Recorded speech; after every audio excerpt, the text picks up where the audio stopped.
Sean bienvenidos todos a este espacio. Queremos abrir este podcast desde un recorrido histórico de la educación, pensado desde el por qué la escuela enseña como enseña hasta el día de hoy.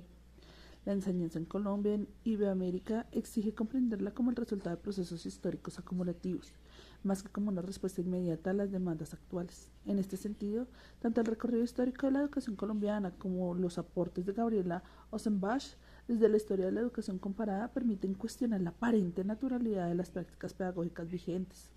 Como señala la autora, la comparación histórica permite identificar regularidades y diferencias que no son visibles en los estudios exclusivamente nacionales. De aquí que en este espacio nos gustaría compartir el recorrido histórico de la educación en Colombia, para comprender que las escuelas que conocemos en nuestros contextos no son el resultado de decisiones aisladas, sino de un proceso marcado por influencias religiosas, disputas políticas, corrientes pedagógicas internacionales y transformaciones sociales.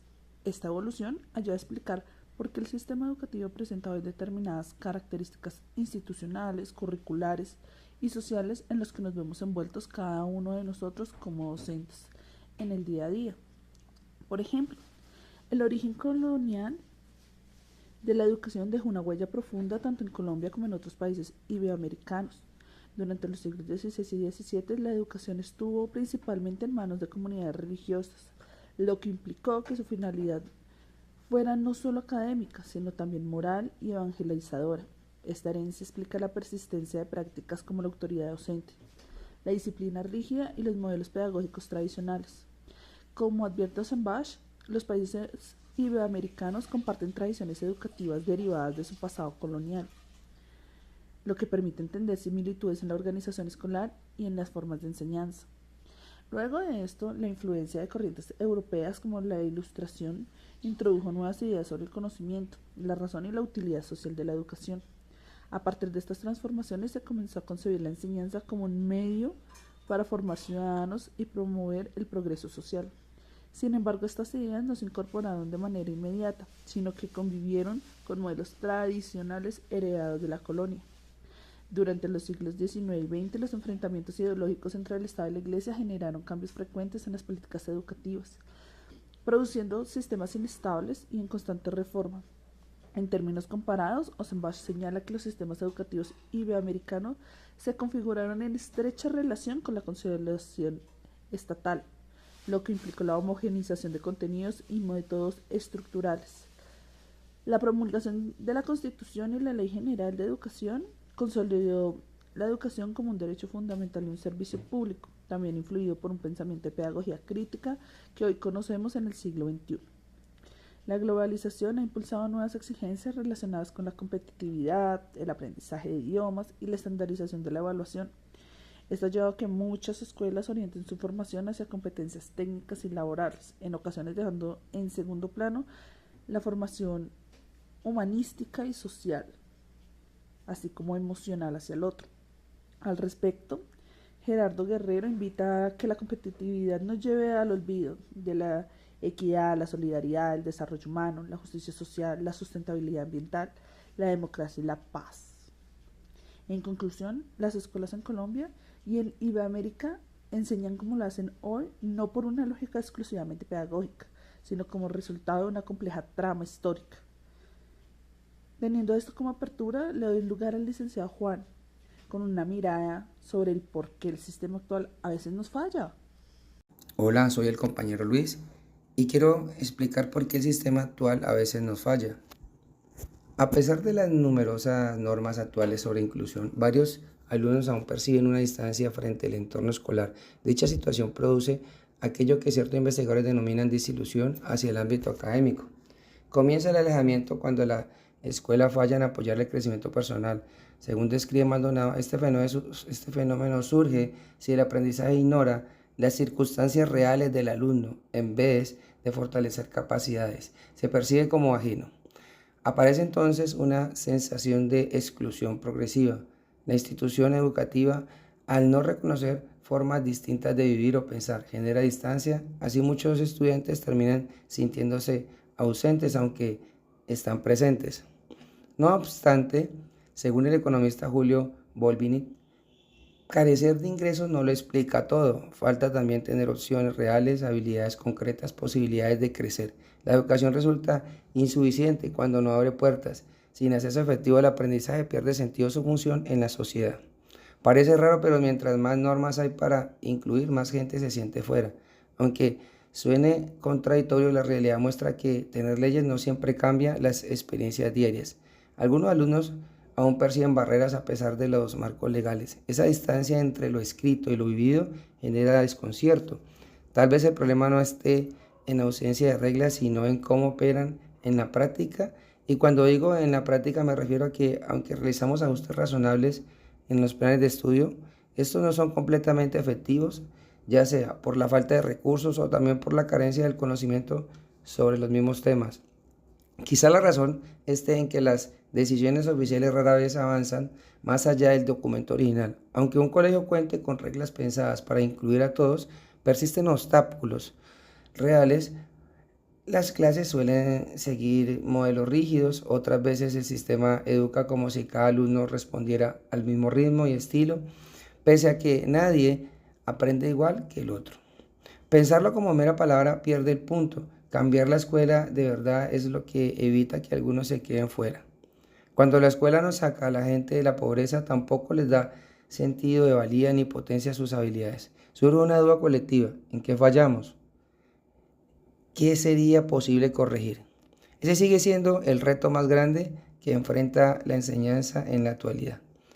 Vamos a escuchar a la compañera Lorena su importante opinión. Gracias, Luis. Es muy valioso lo que planteas con Cristina sobre la herencia de esa escuela de fábrica.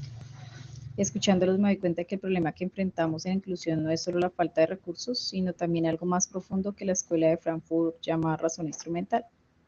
Pero, ¿qué significa esto? Que el sistema nos ha enseñado a ver a los estudiantes son piezas de una máquina que deben ser útiles o productivos. Si un niño no encaja en el molde estándar, la lógica del mercado simplemente es dejarlo por fuera. Por eso creo que nuestra primera tarea en esta maestría es entender que la educación nunca es neutral, siempre es un espacio donde elegimos qué tipo de seres humanos queremos formar. Aquí es donde Henry Giroux nos hace una propuesta que me parece transformadora: dejar de ser simples técnicos que siguen instrucciones y convertirnos en intelectuales públicos. Y entender que no estamos aquí para entrenar estudiantes, sino para educarlos en la capacidad de cuestionar las injusticias que moldean sus vidas. En estos tiempos que Giroux los llama oscuros por el exceso de individualismo, la pedagogía debe ser un acto de resistencia. Esto implica que la inclusión real no es solo que el niño esté sentado en el salón, sino que tenga el poder de narrar su propia historia y reconocer su propia valía. Entonces, nuestra meta final debe ser la emancipación, un concepto clave de la teoría crítica. Para lograrlo, el conocimiento tiene que ser significativo, tiene que tocar las emociones y la realidad del alumno. Si lo que enseñamos no ayuda al estudiante a entender por qué su comunidad sufre o por qué hay desigualdad, entonces no estamos educando para la libertad. La pedagogía crítica es, en esencia, ayudar a los estudiantes que aprendan a gobernarse a sí mismos en lugar de ser gobernados por otros. Yo sí quiero ser muy sincera, colegas, es muy fácil caer en el cinismo cuando uno ve las grietas del sistema educativo todos los días. Es tentador decir esto siempre ha sido así y no va a cambiar. Pero Henry Giroux nos acude con un concepto que me parece vital y es la esperanza educada. Ojo, esta esperanza no es un optimismo ciego ni pensar que mañana todo será perfecto por arte de magia. Al contrario, es reconocer que el panorama es difícil, pero que el futuro no está escrito en piedra. Ser un visionario hoy no es soñar despierto, es construir un puente en este presente que nos duele y los cambios que sí podemos provocar en las aulas. Mi apuesta, colegas, es que cada vez que cuestionamos una injusticia o que hacemos que un estudiante que se sentía por fuera se reconozca como alguien valioso, estamos practicando esta esperanza. No dejemos que la lógica de la fábrica nos gane el ánimo. La educación es nuestra herramienta de intervención más poderosa y mientras el aula sea un espacio de resistencia y dignidad, hay camino por recorrer. Pero claro, toda esta visión teórica de la libertad y justicia social necesita pies para caminar en el salón de clase. No sirve de nada si no sabemos cómo aplicarlo mañana en el aula. Por eso, Dania, ¿cómo bajamos esta pedagogía crítica a la realidad? Muchas gracias, Lorena.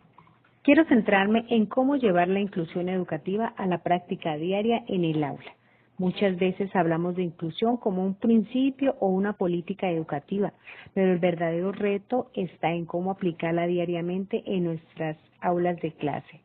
Allá donde los recursos son escasos, donde a los docentes nos falta capacitación para sortear las distintas clases de discapacidades que se presentan en nuestras comunidades. Como plantea López y Araya, la inclusión no se logra solamente permitiendo que el estudiante esté dentro del aula. La verdadera inclusión ocurre cuando lo que aprende ese estudiante tiene sentido para su vida, para su familia, para desenvolverse en la sociedad sin depender de un acompañante sombra. Por eso es importante entender que cada estudiante tiene y vive realidades distintas, aprende de manera diferente y está rodeado de contextos socioeconómicos diversos. Pero si enseñamos de la misma manera para todos, muy seguramente estamos excluyendo a muchos.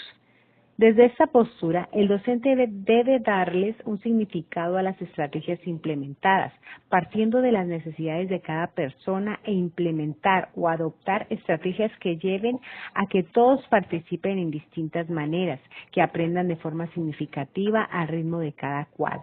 Por ejemplo, puede ser la relación de contextos con la realidad de los estudiantes, llevándolos a analizar su contexto, la zona donde vive, su comunidad, sus estilos de vida y ofrecer diferentes formas de aprender y de expresar lo aprendido, como trabajos de colaboración, galerías de dibujo, exposiciones de ideas, diálogos o debates.